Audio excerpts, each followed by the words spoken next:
My guest at this time is the host of one of the latest adfreeshows.com podcasts. It is Wrestle Roasts, Dan St. Germain. Dan, Woo! thank you. Oh, woo. Woo! There we go. Thank you very much, Dan, for taking the time out of your very busy schedule. I'm sure. Yeah, really busy. Sitting in a bed talking to you this in sweatpants and a LeBron jersey. No, I'm glad to be here, man. I'm excited about the podcast. We just did the roast of Bret Hart. We're doing the roast of Big Show this week. So please, people, check it out.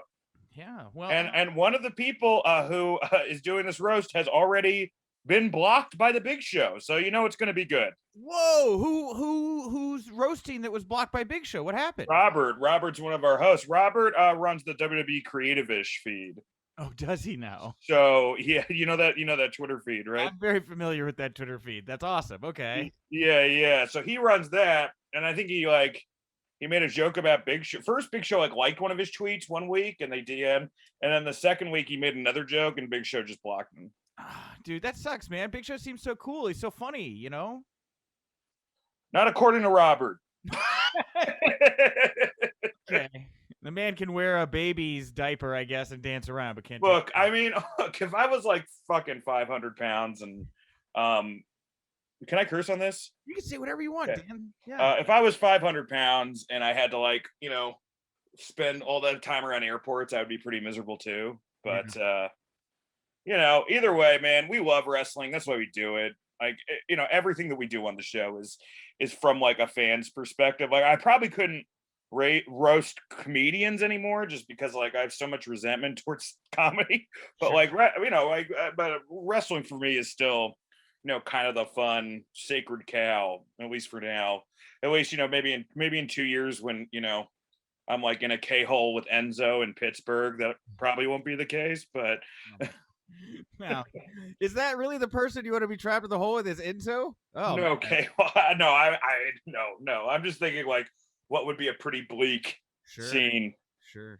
Well, Dan, yeah, you were really, I mean, you have been popping off here for a couple years. Comedy Central, At Midnight, all these other great outlets that you've been a part of here. How's it been, just before we get to the Wrestle Roast show and everything? How's it been for you, kind of just having to slow down this much just as a performer and kind of take in the new lay of the land here that's kind of come up during the pandemic? Well, it's as a performer, I've always kind of been like a on and off season guy because I've written on so many shows, and when you're on a show that's like meeting for, sometimes 80 hours a week, you can't really do stand up. So in the beginning, the first 6 months were really fine. They were okay. And then I got a chance to do some shows in October in New York, and those, because the COVID numbers were going down, so I did some outdoor shows, and those are okay. But then I did Acme Comedy Club a couple weeks ago in Minneapolis, and it was so much fun, man. It was such a blast that's since then I've been very restless because I kind of remember once you have, being in comedy, once you have that Saturday night great show vibe, it's impossible to duplicate it anywhere else. Yeah, absolutely, man. You get that bite of the apple. You want a second bite. You want to feel that adrenaline. Absolutely, it's its own high, So when did you? What's your pro wrestling fandom? You grew up a fan. When did this all come about for you, man? I was a fan in fourth grade. I was really into the new generation, so Diesel was my guy, and Undertaker. Oh yeah. So the whole time when Diesel was champ, I kept, because I was such a Diesel fan when he was with Michaels.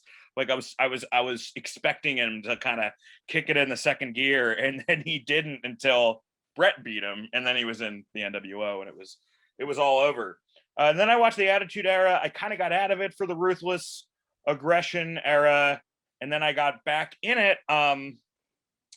What would be the WrestleMania 22-23 era? What is that? That would have been Chicago, I think. But what era was that? Because there's there's the Reality Era, which was the Daniel Bryan era. Then there was Ruthless Aggression. What was in between Ruthless Aggression and reality. That's the time that I got in. And okay. Well, we'll just use the WrestleMania numbers because I don't even want to sit here and pretend to even know what they would have called those slivers of time. So, okay, so you're back in it now, man. I guess are you watching pretty regularly then? I mean, I'm guessing full speed ahead. a lot, yeah. Podcast I mean, and stuff. You I know, don't think there's a night. I mean, I don't know when's the last night I haven't watched wrestling. I watched like last night. I watched the Terry Funk.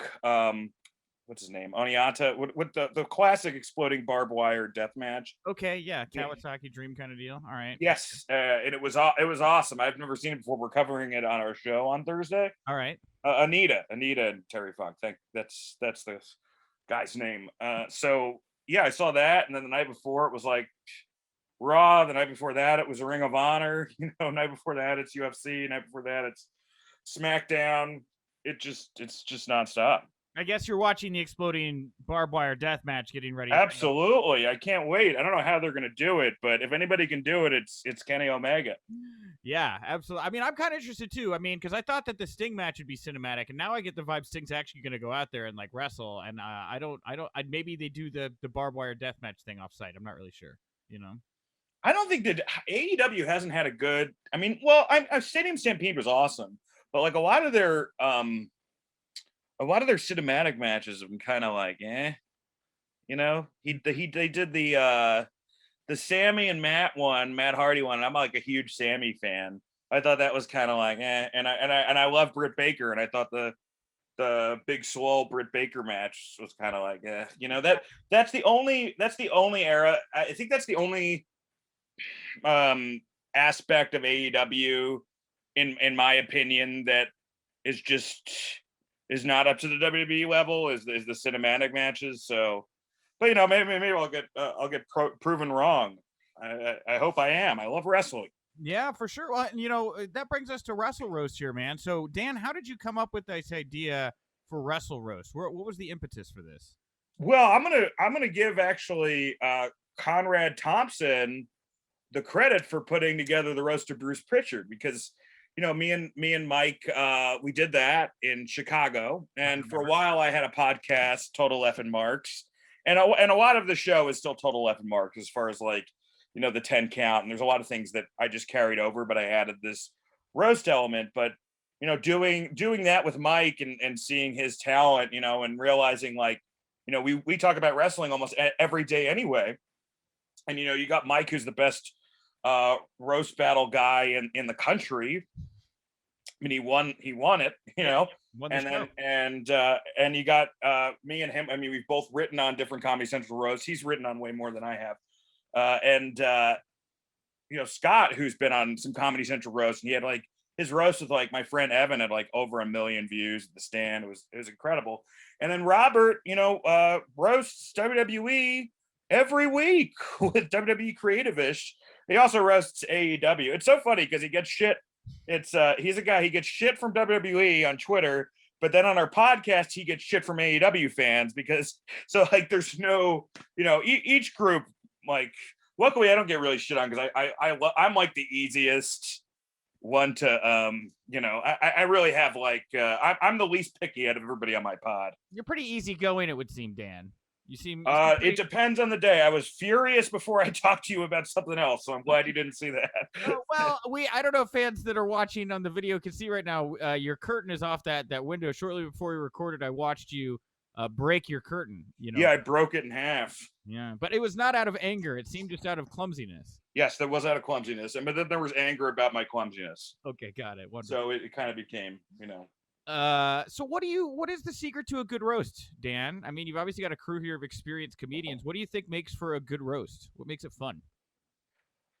Well, we were kind of touch and go because we did the first two and we were trying to do it round robin, and it really like we did Shane and Baron as round robin and it just didn't work. It just like you didn't gain any momentum. So we decided to like put it third or fourth. So there's kind of warm up. We talk about wrestling already, and then we get into it. Right. And then we pick, you know, every week randomly. We pick the roaster. But as far as like, you know, like first off, I'm a terrible roast battler. Like I fought with Mike. I did a roast battle with Mike at the Comedy Store, and I ate it. Like it was fucking embarrassing. Yeah. The same thing with I did that with Annie Letterman too, and I've always been terrible at what at like that sort of 8 Mile version of comedy. For people, But yeah, with the Rose, you know, you kind of want to like. I feel like you need, you know, it's all variety. Like you have to have your brutal jokes in there, but you also have to have a couple of silly, clever ones, just to kind of like let the audience get up. You know, similar to wrestling. You know, it's kind of like a popcorn joke. You know, get up and get popcorn. But yeah, so I think it's just a layered, and I always think that it's, you know, going after stuff. Like there's certain stuff that we actually won't touch. Like we did not make one Owen Hart joke during the roast of Bret Hart. You know, like that. I was pretty adamant about that. Sure. But you know, for the most part, everything else is kind of on limits. It's just, yeah, I think Owen's the only one that we most likely won't touch. Sure. Obviously, for the obvious Probably. reasons, out of respect. Yeah, totally. Yeah, I mean, maybe Connor from Connor's Cure. We're not going to roast that guy either. But yeah, I think those are the only two that we promise not to roast. Yeah. Oh, and then like if you know, like it's one of those things too. Like you got to pick the people. Like, well, luckily with Bret Hart and Big Show, it was so easy because like for two different reasons. Bret, because he's like the ultimate legend in his own mind and has shit on everybody in wrestling.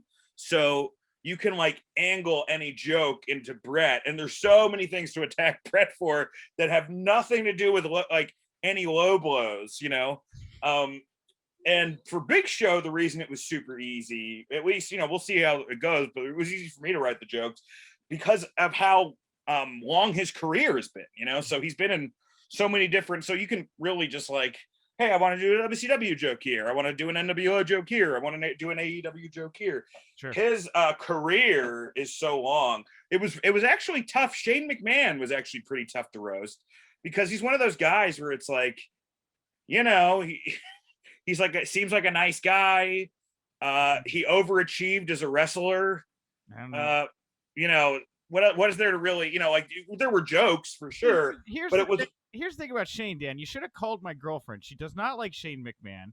Really? Yeah. She says he looks like the kind of dad that would make a pass at your hot friend. That's how she describes maybe that's just a fantasy of her. I don't she doesn't say it in a way where she's like lovingly. Can you pretend? Can you pretend you're Shane? Yeah, I don't know, man. I could see that a little bit. I mean, he's got, you know, he looks like he's on HGH, right? Because he's got the fat neck face thing, you know, where you don't. I mean, I don't fucking know. Nobody ever knows you know, who's on anything. But I mean, there's a few guys. You know, I'm pretty sure Brian Cage isn't doing yoga. There's maybe a couple guys that, you know, I don't know if they could pass a drug test, but well, look. And I have no problem with taking steroids, by the way. No judgment. You know, like you got to heal, you got to look good. I get it. Sure. Is there a wrestler that you've been really excited to roast so far? Is there somebody you were like, oh my God? We just started. So and one of the reasons I'm like doing all these podcasts now. But we have someone we're doing Virgil next week with Chris Cubis. Okay. I think Sable is in the pipe. That's going to be one. We're going to do Teddy Hart on Patreon. Oh, that's too easy. You just got to read his rap sheet. It's not even exactly. It's so funny because on shoot interviews you can see like everybody talks shit about Bret talks shit about everybody except for Teddy Hart, and then Teddy talks shit about Bret.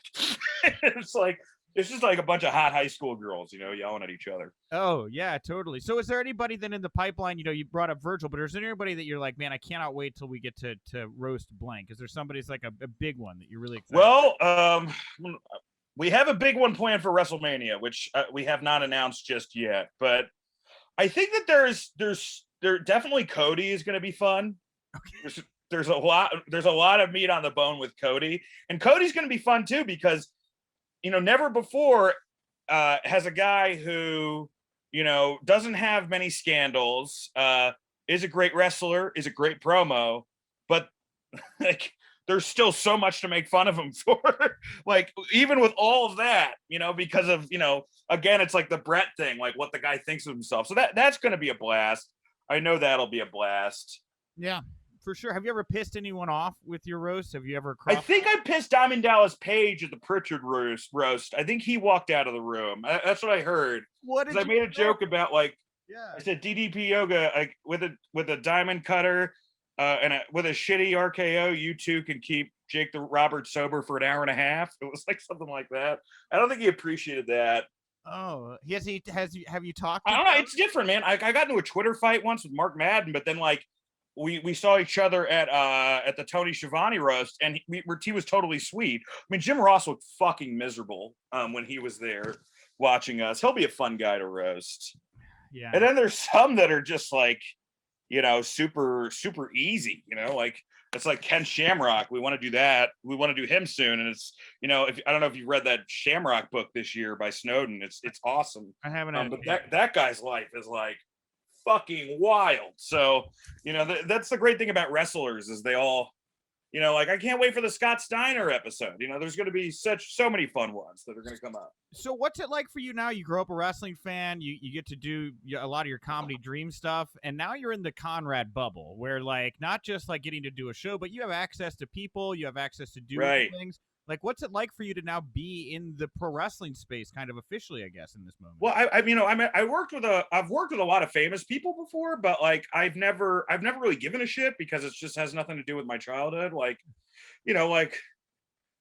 Judd Hirsch is way more famous than anybody I've had on my wrestling podcast, but I don't care because I didn't watch Taxi growing up. I love Taxi. I think it's awesome now that I've watched it, but because it wasn't like part of my formative years, and he's a great actor and he was awesome to work with.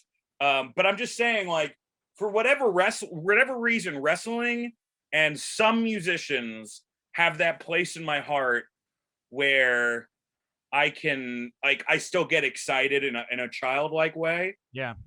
Because like, I know I've been in the New York comedy scene for years and years and years. I've been on, a show with just about everybody. And yeah, it's just, I don't know, man. Like, once your friends that you start with start getting like nominated for Oscars and winning Emmys and stuff like that, it becomes less, it almost demystifies it. But like every time I meet a wrestler, there's still something about him that's like wild and crazy and feral, they're like, they become part of their character in a way that, actors don't. And comics, comics are usually like pretty quiet off stage. And it's usually that's usually the difference. But, like there's something about, being in a booth next to, Psychosis putting his mask on is pretty fucking cool, bro. I mean, it's pretty cool. Yeah. Who have you marked out the most for? Who did you get to meet so far on this journey where you're just like, I can't believe I'm. Well, yeah, I'll tell you right now, this was probably the coolest thing that's happened to me as a fan. And it was around like two things happened back to back. It's like I was doing the Starcast, the Q&As, and I did one for Kenny. So not only did I get a picture with Kenny, like I went backstage and I watched him cut his first promo on Moxley by himself. It was just me, the cameraman, the interviewer, the lighting guy, and Kenny. And I snuck in there. I don't know how I got in, but nobody gave a shit. So that was pretty wild. Wow. And then also that was the same trip. I got my Intercontinental title signed by Rob Van Dam, and then my world title signed by Tom McGee. Did you get to smoke a little with RVD or no? I did not smoke with RVD. No, he signed it. Let me tell you, man, that guy's living the life. All right, like there's nobody who's doing better than Rob Van Dam right now. I mean, that guy.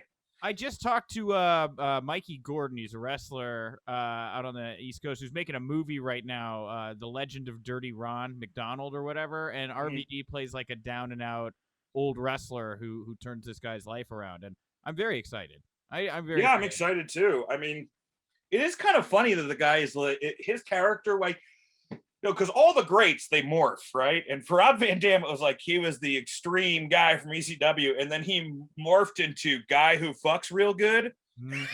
Like that's his gimmick now. It's just like, hey, look, we're having fun. Like, I guess he got. Remember last year when he got Impact banned from Twitch? I do. Yes. That was hilarious. Yeah, he's probably gonna do like that split leg, split with like a weight tied around his junk. I think at this point, to really just hammer at home the strength of his penis. Yeah, I imagine it's pretty insane. He also does a killer Shawn Michaels impression.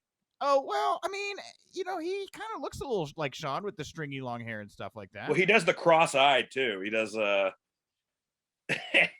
See, you know what? I imagine Shawn's not going to be that much fun to roast anymore because of the whole finding. It's not going to be like Brett, because like Brett hasn't changed at all and Shawn's changed so much. Yeah, I don't know. I would like to hope Shawn could laugh at himself. Brett really doesn't give a shit. Brett's got so much money and fame, he don't care. So, like, whatever. He's a Canadian god up there. I think Brett would be pissed off at a roast, but we also said he was a really good wrestler, so it probably, like, for him, that's the most important thing, so it would probably be fine. I saw that friend of the show, Evan Husney, from Dark Side of the Ring was on recently. I'm a huge Dark Side of the Ring fan. I'm a big fan of Evan. Conrad's got this new Confidential show with the Dark Side crew. Yes, I messaged with Evan about that 2 days ago. I'm fucking excited. Yeah, dude, that's awesome, man. Like, that's really cool to see the synergy there. I imagine you're a big Dark Side of the Ring fan then. Love Dark Side. Love the first 2 seasons. I love the Von Erich episode. Man. I loved the Martha Hart, Owen Hart episode this season.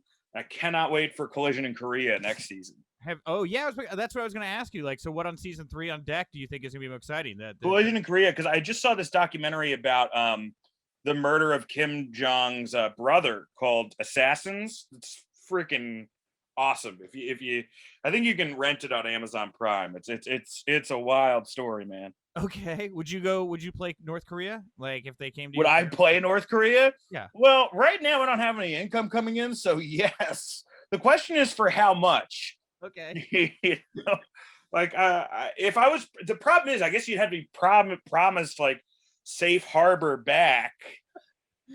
So do it through Rodman. He has pro wrestling ties. He'll take care of you. Yeah, right. I don't know. I gotta. Rodman. He's gonna be a fun one to roast. We're definitely gonna roast Dennis Rodman. Oh, 100%. Of course. How could you not? Right? Man, have to. The man's a walking roast. All right. Well, Dan, I really enjoyed chatting with you. I think people are probably very excited to check out Wrestle Roasts. So what's the deal? Yeah, you guys check out the Brett one, and then we have Big Show coming out on Friday morning. But if you listen to this, go listen to the Brett one, and if you like that, check out the Big Show one that's coming out on Friday. And we don't just roast, like that's one part of the show. That's like 10 to 20 minutes of the show, right? And it's usually like an hour and a half, 2 hour show.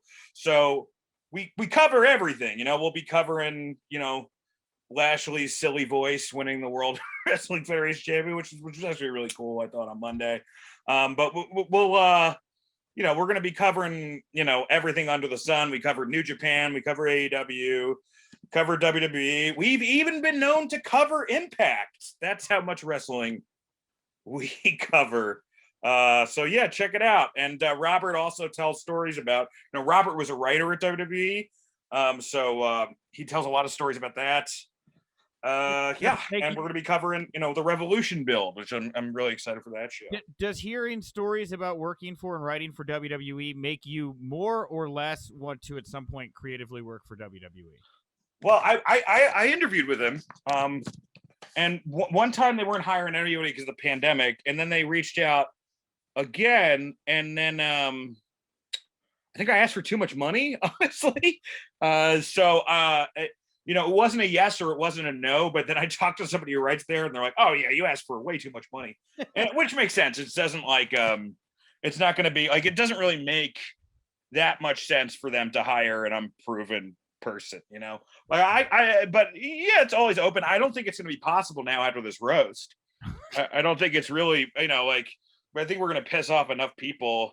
Like, I already know that we're off the AEW call list because, of some dumb shit, so so I can't imagine WWE, being like awesome, like, oh, you made how many jokes about Vince McMahon paying off Jimmy Snuka, the cops in the Jimmy Snuka case? Yeah, come write for us. This is just it's not gonna happen. I don't want to. But who knows? Vince actually could get over it. The AEW guys are way more sensitive. So So wait. I gotta know, and I don't want to kick the can down the road too far here and go too long with this, but like, what did you guys do to piss off AEW? It was so dumb. Like we had look, we don't know for sure, but Sammy came on our show, and I know some people at AEW, really great people. There's some really great people over there. So I think that like, and we edited it. This is the stuff that they wanted to, take out. Like, well, stuff Sammy wanted to take out, the stuff they wanted to take out. But then like we released it, and then they asked to take out something else. And I was like, and this was before the whole Sammy, like, fucking, the whole Sasha. The old rape joke thing. Yeah. Yeah, that whole, this was way before that. So yeah, they asked us to take it down and then edit it out. And I was just like, no, we already did one round of edits for you guys. And then they never responded. And we asked to interview Will Hobbs, and they said no. So I really don't know. Like, I'm like, because in my head, I'm like, well, Will Hobbs is not as big of a star as Sammy Guevara. So if that's the case, I mean, maybe he will be in a year or two. Sure. Like, it probably means that we're not going to get, well, something tells me we could probably get Brandon Cutler, but maybe nobody else on that roster right now. Hey, a get. Brandon Cutler looks awesome in that dragon head, Yeah. So anyway. All right, Dan. He wears it to bed? Yes. Yeah. Watches a lot of Game of Thrones, and he's like, what if the dragon had sex, right? What if I was the dragon man in the Dude, his merch is the funniest merch in wrestling, because it's a dragon holding like two contracts, and one's the contract for wrestling and one's for the office person. I'm like, that's the least dragon thing. Like, breathing fire is not converting something to a PDF, So real quickly, just to clarify for everybody, ad-free shows, you're on ad-free shows now, but the show is still free, or is there a premium version? Like, how does the relationship with ad-free shows work, Dan? The relationship with ad-free shows is Conrad's just kind of giving us the rub right now. Okay. So we're just on the website because like we're Conrad is pushing us, and also All Things Comedy is pushing us. Okay. Like, we're not really, we want all the listens we can get right now. We're not like, we're not in a position to like tier it, as far as like, if you don't want to hear us, talk commercials, we're still building the show. So this is a way for, it helps Conrad because it gets more people, especially on the comedy side, over to the ad-free show site. And it also, like, as far as like, possible future roasts, like, I know that that's, something that I want to do. I desperately want to do. I've already pitched somebody to roast to Conrad that I think would be a good fit, but it's all a question of whether or not they can even do live events anymore, Okay, that's a pretty big tease. And you said you got a big Mania weekend one, though. Well, no, I mean, live events as far as like, whether or not like, we're in the era of COVID. So it's like, all this is like, you can plan whatever you want, but like, as this year has proven, like, God laughs at your plans. So fair enough. All right. Dan, where can people find you, follow you, support you, all those? Okay. Dan St. Germain on Instagram, on Twitter. I'm also on Twitter. What are you laughing about? God laughs at all your problems. Just fucking broke me. I'm sorry. No, plans. I didn't say problems. Plans. All your plans. I fucked it up, but it is a thing. God laughing at me right now is just a little too much in this moment. I just was like, wow. By the way, I know what to say, because I went on a podcast yesterday, and they're like, you were making fun of AEW, and I was like, well, I make fun of everybody. I don't understand what's this. Like, nobody's like a sacred cow in this business. Sure, yeah. Which would be the worst wrestling gimmick ever, the sacred cow. Nobody wants that. I mean, but yeah, I'm all Wrestle Roasts on iTunes, Spotify, everywhere you get your podcasts. Please check it out. I have a website where you can get my albums, and I've got a bunch of videos up there. And I usually release like new short videos on my Instagram of either old clips I've done, or I think I've got like one or two new things that I'm going to be posting there. And as far as live gigs, I thought I had none, but I think I'm doing something in Iowa at the end of May. Yes, at the end of May, I'm doing a gig in Iowa. So come check that out so I can make my bonuses.